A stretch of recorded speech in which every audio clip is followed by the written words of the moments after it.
ariko ijambo ngomba kuvuga ni ubushobozi bwo kwatura. Igice cya kabiri tugikurikirana ku munsi wa kabiri nyene. Woba wifuza ubutumwa bwiza dushikirizwa na Pasteur Jackson Nkeshimana.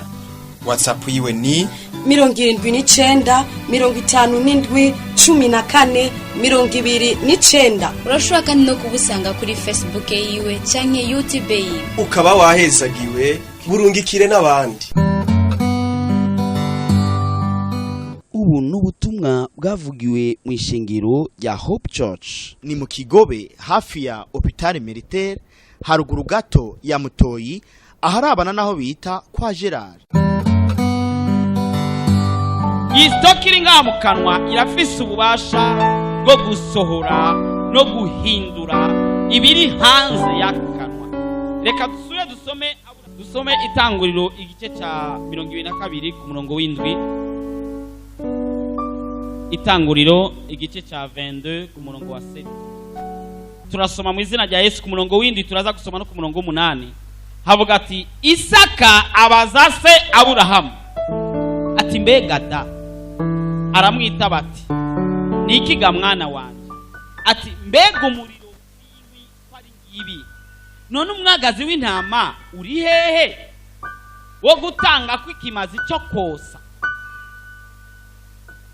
Mwahabonye 8. Aburahamu aramwishura aterega mwana wanje, Imana niyo iri bwironkere umwagazi w'ikimazi cyo kosa. Aburahamu Imana iramugeza. Aburahamu yaronse umwana mu myaka myinshi cyane, ageze ku myaka 100.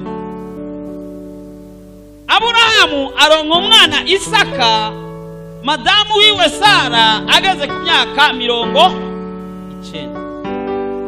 Aronsa ako kana k'ikinege k'isezerano, uretse ko Hagayi yari yaravyaye umwana atari w'isezerano, ariko umwana w'isezerano yaririra yari Isaka.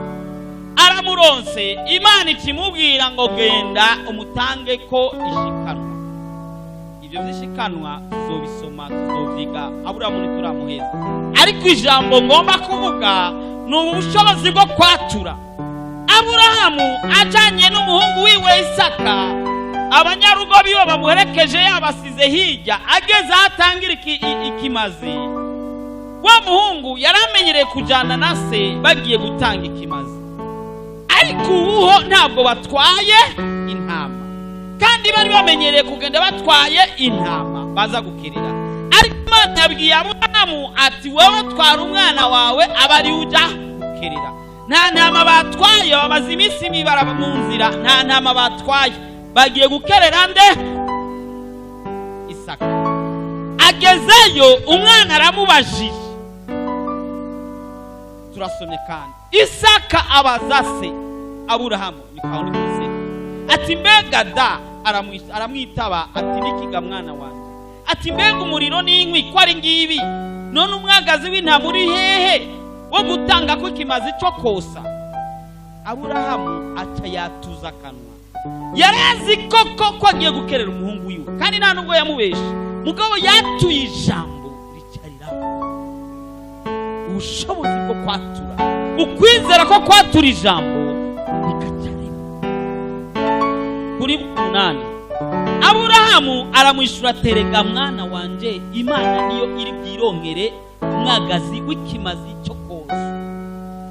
Ntabwo bari bavuganye n'Imana kwiza kuzana ikimazi, mugabo kubera azi ko mu kanwa kiwe harimo depo, harimo stock y'amajambo ategerezwa gukoreka tuyasohoye. Bakabwira ko waronse 20% kandi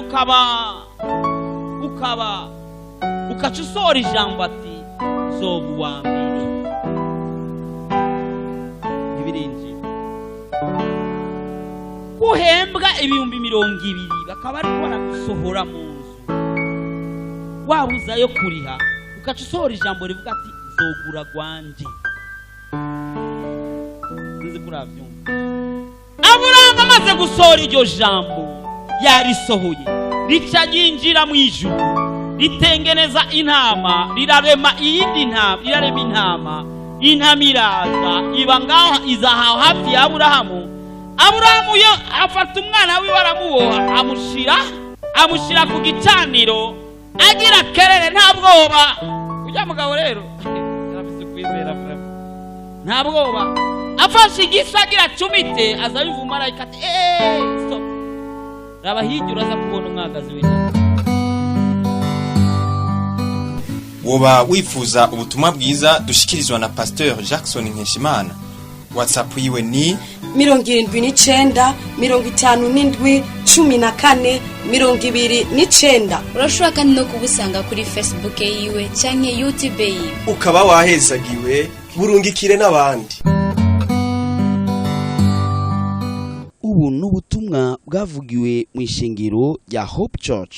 ni mu Kigobe hafi ya Hôpital Militaire haruguru gato ya Mutoyi aharabana naho bita kwa Gerard.